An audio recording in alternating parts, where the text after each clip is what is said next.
안녕하세요 여러분, 톰입니다. 오늘 강의부터 본격적인 C언어 강의가 시작됩니다. 기존 강의까지는 사실 어떤 언어를 배우든 필수적으로 알아야 하는 어떻게 보면 컴퓨터 구조와 관련된 부분이었다면 이제 본격적으로 코딩을 한번 시작해 보려고 합니다.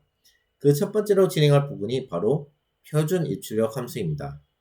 표준 입출력 함수를 알아야 되는 이유는 저희가 데이터를 처리할 때 데이터를 입력을 받고 그 데이터를 출력을 해줘야 되기 때문에 가장 기본이 되는 함수이고 여러분들도 정확하게 알고 가야 하기 때문에 표준 입출력 함수에 대해서 먼저 시작하겠습니다. 표준 입출력 함수에 대해서 알아보겠습니다. C언어는 프로그래밍에 필요한 여러 기능을 미리 함수로 만들어서 제공하고 있습니다. 헤더 파일로 제공하고 있고요. 해당 헤더 파일을 포함하기 위해서는 include라는 전처리기를 사용하면 됩니다. 표준 입출력 함수를 포함한 헤더 파일은 stadio.h 파일 안에 있고 그래서 대부분의 C 언어 코드에는 맨 첫 줄에 include stadio.h를 선언하게 됩니다.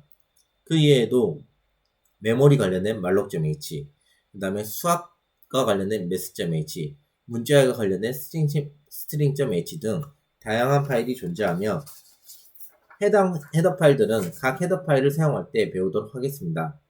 오늘은 stadio.h 파일 내에 있는 중요한 함수들에 대해서 알아보겠습니다.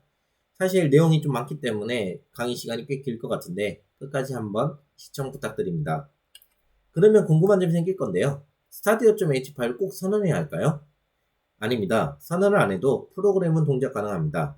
하지만 표준 입출력 함수를 사용 안 하는 경우에는 이 프로그램이 어떤 일을 하는지 알 수가 없을 것입니다. 예를 들어 다음과 같은 코드가 있는데 B에서 값을 계속 빼서 A와 같을 때 반복문을 빠져나오는 프로그램입니다.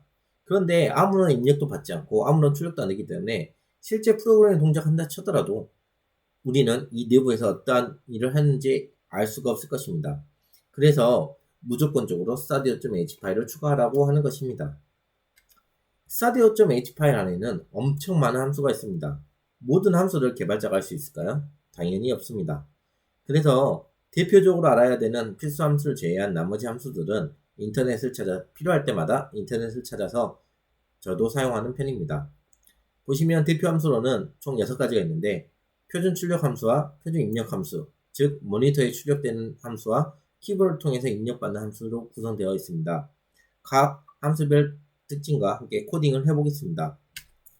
printf는 지금까지 6차례 보았겠지만 가장 기본이 되는 출력 함수입니다.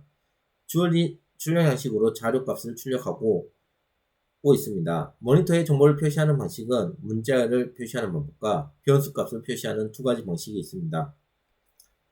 자료형별 printf 출력 방식입니다. 지난번 변수 강좌 때 제가 해당 내용을 설명을 드렸지만 해당 서식 타입과 변수의 타입이 항상 일치해야 됩니다. 또한 출력 타입의 개수와 변수 수 역시 같아야 합니다. 이 부분은 매번 보시면서 외워야 하기 때문에 따로 꼭 알아야 되는 부분입니다. 그리고 printf에는 함수 특수 옵션들이 있습니다. 즉 달러 표시를 이용하여 출력하는데 아래 표에 나와 있는 옵션들은 가장 많이 사용되는 옵션입니다. 그렇기 때문에 알아두면 프로그램 개발에 유용하며 추가 옵션은 필요시 찾아서 활용하시면 됩니다. $n은 화면의 줄바꿔 출력, 즉 우리가 말하는 엔터 기능이고 $t는 탭만큼 띄우는 것입니다. 저희가 오드 문서나 이런 거 할 때 탭키를 누르면 탭만큼 화면 칸이 띄워지는데 그와 동일한 기능입니다. $b는 커서를 한 칸 이동한 후 출력, $r은 현재 라인에 처음으로 이동해서 커서 이동, $a는 삑 소리 후 출력, $에 $를 표시하면 $를 출력할 수 있고 $에 콤마와 쌍콤마를 출력하면 각각의 값을 출력할 수 있습니다. 한번 다음을 실습을 해보겠습니다. 한번 동영상을 멈추고 직접 한번 타이핑을 해보시면서 한번 고민을 해보세요. 어떻게 출력이 되는지. 결과값은 다음과 같습니다. 근데 이때 될 부분이 다음과 같이 $r과 $b입니다. $r의 경우 말씀드린 것처럼 해당 문자열의 해당 출력문의 맨 앞으로 이동하기 때문에 연습 중입니다가 출력된 다음 $를 통해서 맨 앞으로 이동했을 것입니다. 그 다음에 출력을 하는데, 이때 중요한 거는 연습 중이다가 이미 출력이 되어 있지만 그것을 덮어 씌운다는 것입니다. 즉 $R과 $B의 경우 사용할 때 매우 신중하게 사용을 해야겠죠. 만약 프로그램을 실행했는데 이 창이 잠깐 나왔다 사라진다면, 제가 지난번에 비주얼 스튜디오 툴 설명할 때 설명드렸지만 다음과 같이 옵션을 꼭 확인해 주시길 바랍니다. 다음은 스캔F에 대해서 알려드리겠습니다. 스캔F 함수는 가장 기본이 되는 입력 함수입니다. 주어진 입력 양식으로 자료값의 입력을 받는 것이고, 키보드를 통하여 입력 서식에 맞게 데이터를 입력을 받고자 할 때 사용되는 함수입니다. 단 printf와 달리 변수 앞에 주소를 나타내는 주소 표시자를 사용해야 되는데요. 이 부분은 배열과 포인터 강의에 자세히 다룰 예정이니 일단은 단일 변수에는 주소 표시자를 해줘야 한다고만 알고 있으면 될 것 같습니다. 그런데 제가 비주얼 스튜디오 2021을 깔아고 있는데 2013 버전 이상 올라가면서 기존 스캔F를 사용하면 아래와 같이 에러가 발생을 합니다. 이는 기존 스캔F가 크기가 오버플로우가 될 수 있는데 이를 명시적으로 알 수 없기 때문에 scanfs라는 표준 입출력 함수를 권장한다는 의미입니다. 하지만 저는 강의 시간에 scanf를 사용하려고 합니다. 왜냐하면 비주얼 스튜디오를 안 쓰시는 분들도 있을 것이고, 그리고 구 버전을 사용하시는 분도 있을 수 있으니 scanf를 사용할 건데, scanfs를 저도 사용하기를 권장합니다. 사용법은 동일하기 때문입니다. 그러면 scanf 같은 경우는 사용하려면 어떻게 해야 되는지 알려드리겠습니다. 바로 요 워닝 메시지를 제가 명시적으로 정의하여 개발자가 이 프로그램에는 scanf를 사용해도 문제없다라는 것을 컴퓨터 컴파일러에게 알려줘야 됩니다. 알려주는 방법은 총 3가지가 있습니다. 첫 번째는 코드 메뉴에 샵define 전처리문을 이용하여 정의하는 방식입니다. 두 번째는 다음과 같이 속성창에서 전처리기 정의에 가서 해당 워닝 문구를 추가하는 방법이 있습니다. 또 하나 방법은 SDL 검사를 아니오로 변경하는 방법입니다. 개인적으로 추천드리는 방식은 첫 번째 방식입니다. 왜냐하면 두 번째와 세 번째 방식은 뭔가 시스템 창에서 뭔가 속성 페이지를 변경해야 되기 때문에 까먹을 수도 있고, 또 습관이 안 되면 매번 할 때마다 에러가 발생할 때마다 찾아야 되기 때문입니다. scanfs 함수에 대해서 설명드리겠습니다. scanfs 함수는 scanf와 동일하게 숫자형 변수는 동일하게 사용됩니다. 즉 age라는 인트형 변수를 scanf를 하든 scanfs를 하든 사용법이 동일합니다. 그런데 scanf와 달리 문자열의 개수, 즉 배열을 받을 때는 보시다시피 이 배열의 사이즈를 맨 끝에다 지정하게 되어 있습니다. 만약에 제가 이 배열에 4개짜리 배열을 선언했는데 헬로우라고 5글자를 입력하면 이렇게 scanf를 사용하게 되면 프로그램이 다운되는 현상을 발생할 수 있습니다. 하지만 scanf를 사용하게 되면 다음과 같이 값이 아예 안 들어갑니다.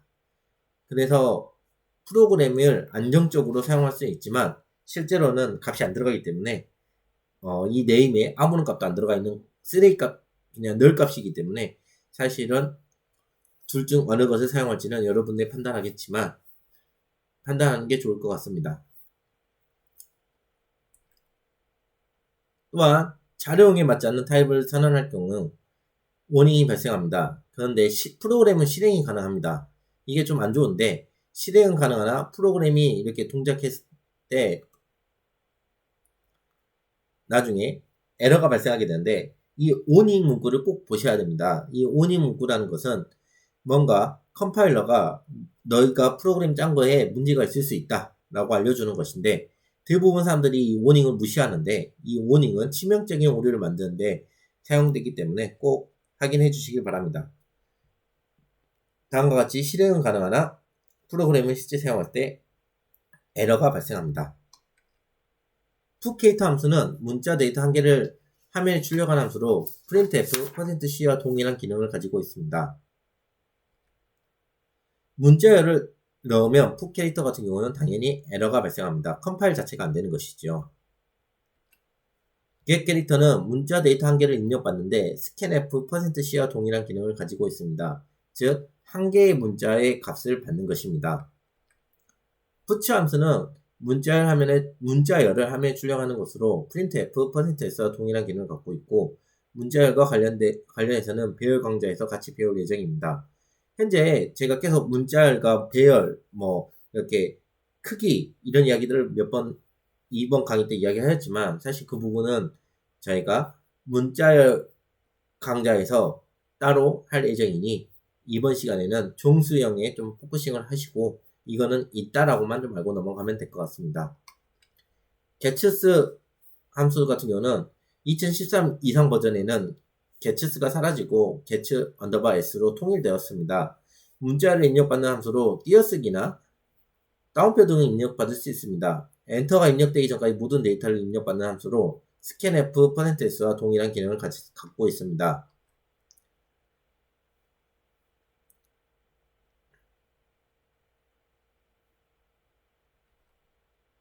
입력받을 문자의 수가 실제 배열보다 크다면 프로그램 에러가 발생하고 항상 배열의 크기보다 작게 입력을 받아야 됩니다.